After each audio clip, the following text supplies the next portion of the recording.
This is the William A. Clark mansion in New York. It was intended to be the theme of this video as I started looking into this William Andrew Clark character.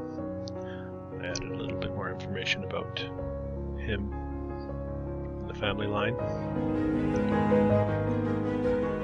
And here he is, the mystery figure. William Andrew Clark, copper magnate from Montana. Managed to find a couple pictures. Just kind of roll through them there.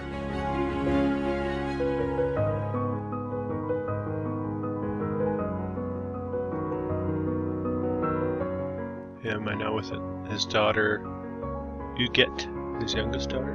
Not sure which one. I'm not sure the girl on the left. I think Huguette is the one on the right with the doll. A family picture. This would be Huguette. And I looked up for pictures of her. Didn't find many past this age in life. Although apparently she lived to be 104, died in 2011. The story goes she's a bit of a recluse. I would imagine this is her and Andrew together. There are some video that I found too. I thought this was interesting. This is apparently Andrew and his wife Anne. With others walking around in Montana. There he is. Hat off.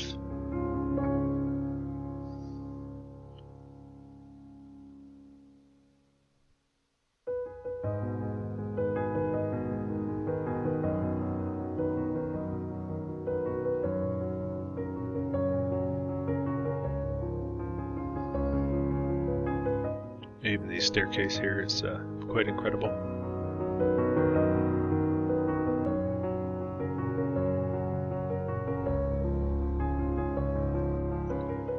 My videos are really about the exploration of the hidden history. I wanted to shine a little light on the building. And these old photos are always interesting. Have that Masonic feel.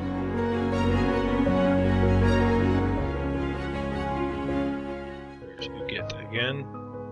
I think this is superimposed on another background. This picture was all over search results. Just a picture of her, not the background. Now we get into the building itself. Strange story behind this building. I do love my Wikipedia stories. So the William A. Clark House, nicknamed Clark's Folly. 962 Fifth Avenue, New York. They don't mention the date it was built here, but we have a demolition date of 1927. As we scroll a little bit lower, get a little more detail on this building. Wealthy entrepreneur, already mentioned that. Completed the mansion in 1911. Wow, what a cost difference there. Mansion contained 121 rooms, 31 baths, 4 art galleries, swimming pool, concealed garage, and a private underground rail line to bring coal in for the heat. Let's have a look at this mansion. And there's the horse and buggy days. Just how intricate the detail is on the top here, even in this drawing, really jumps out at me. And we get an even better look of the detail put into this place. The level of skill that would be needed to construct all this is, in my mind, it's beyond comprehension, especially for the time frame and era we're talking about. This one's interesting. Get a sense of the scale of the brickwork. Look at this. Some corbels here supporting the balconies. It's very interesting. And what I originally thought was cloth, we'll see in a later photo, this is not cloth, this is all part of the brickwork. That's a unique feature I haven't really seen in too many other places. Now we're looking at the top of the building again, and again we get a sense of the detail. These almost nautical style windows come up a lot in the old world buildings. Circular windows, again built in the early 1900s. The level of skill it would have taken to do any of this work is, again, it's mind-blowing. Let's take a little closer look at the top of the building, and again we're looking at very much what looks like old world construction. Something you might find in Dresden, Germany. And those chimney stacks you see a lot too, which aren't actually chimney stacks. You have a little roof on here, so there's no smoke escaping from here. Not designed for that.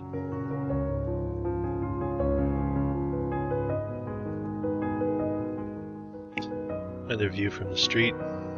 I always like to point out these old buildings, how well defined the curb work is.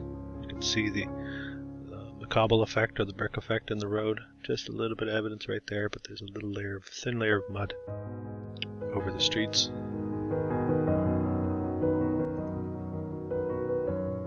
Just get past that one. Here's the upper area of the building again. Very detailed. See a face there. A lot of statue work up there.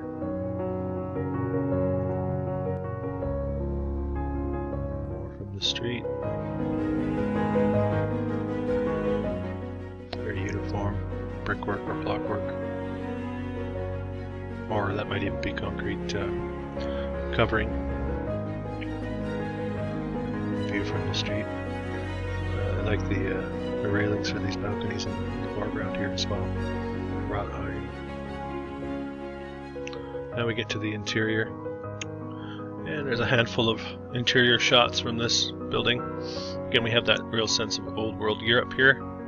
I know they call it the Gilded Era, and they claim it was a copycat era, but I don't think there's anything copycat about these buildings. This is all part of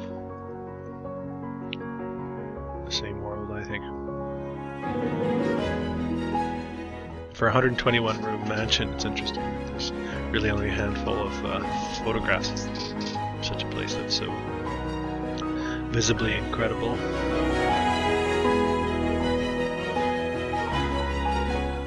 Dining area might not be the mansion I think it is. It was labeled such, but it has a different feel. Hard to tell. Let's have a closer look here. Even the furniture we have here is all old world style furniture.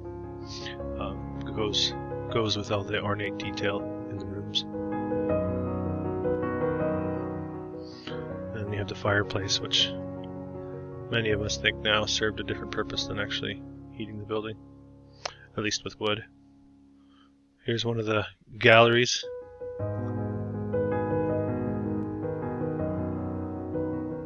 Hard to tell, these are a bit faded, these old black and whites.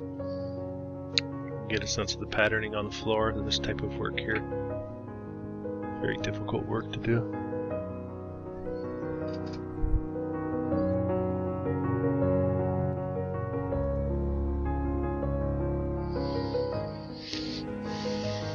It really reminds me of places like Versailles and Palace in St. Petersburg. These curved ceilings and roofs.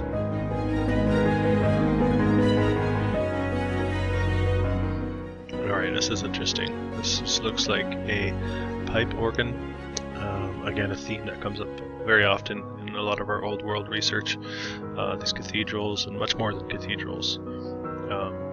Opera houses, in this case a mansion. So many of these old world buildings had these pipe organs, which many are now theorizing were used as healing devices, using sound. The music and the notes themselves go with the architecture of these old world buildings. So very interesting that you're finding them here in this mansion.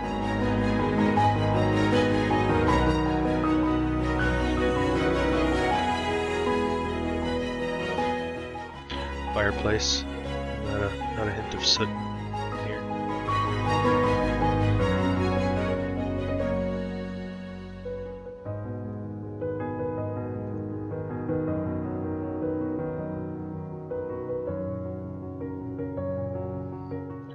this cherub type action going on in the paintings and in the moldings. This room really jumped out at me. It's quite incredible. I'd love to see it with a clearer photograph and in color. But even in this photo, you get a sense for the texture on the walls and the ceiling. Look at the ceiling. I can't, as a carpenter, I can't even envision undertaking such a task, especially try to tell me I have no power tools to achieve this. It's monumental.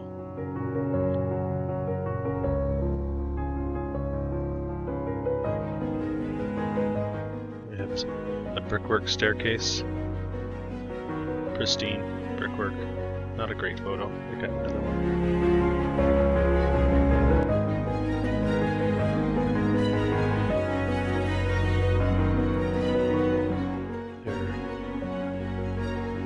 Pipe organ. At least the pipes of the pipe organ. Always love the chandeliers in these places as well.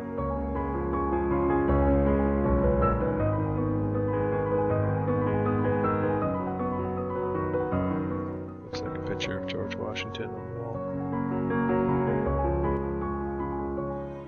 Again, very, very intricate woodwork. Incredible, really. All of this, like you see here, all this paneling, the details in the panel. Fantastic.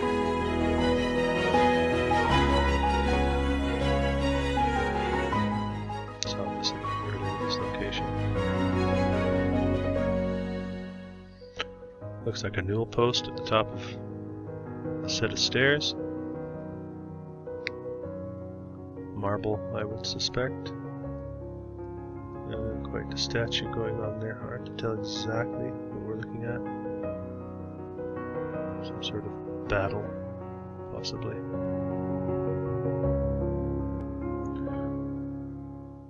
Very interesting stuff. One of the galleries.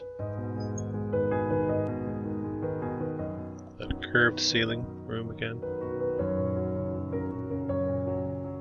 There's the set of stairs, much better picture.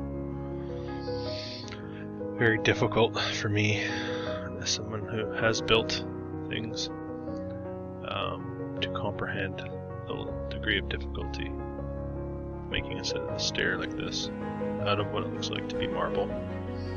Each segment made to go onto the previous segment, and just flawless. Unbelievable craftsmanship.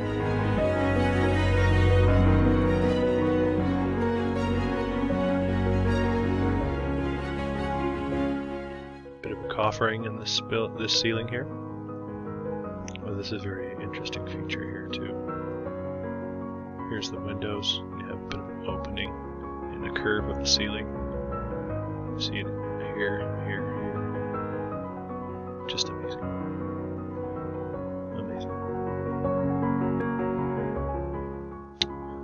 Now we switch gears to what I have seen is Huguette's home in Montana, mansion in Montana, because there are copper barons. It seems all the walls and ceiling are lined with copper. Very, very attractive looking place here. I have a couple pictures of it, not too many. There's that stairwell, I suspect, moving down. You don't really see things like this. It's pretty incredible. I just wanted to include a couple examples of a few other places associated with the family name. We move on to UCLA Library.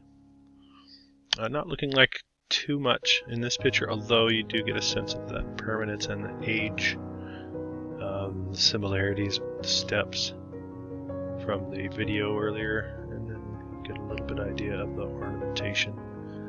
Nautical style windows again.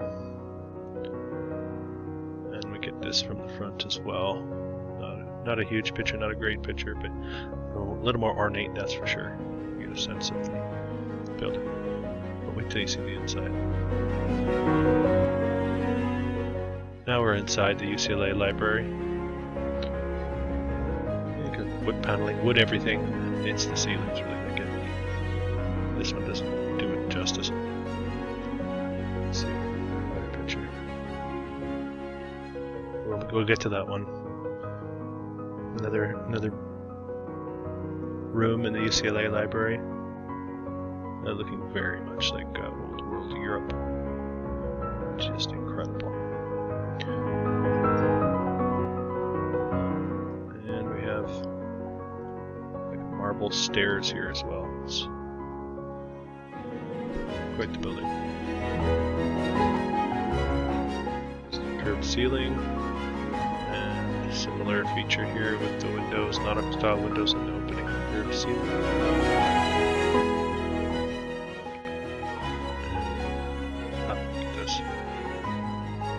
The woodwork here is unparalleled.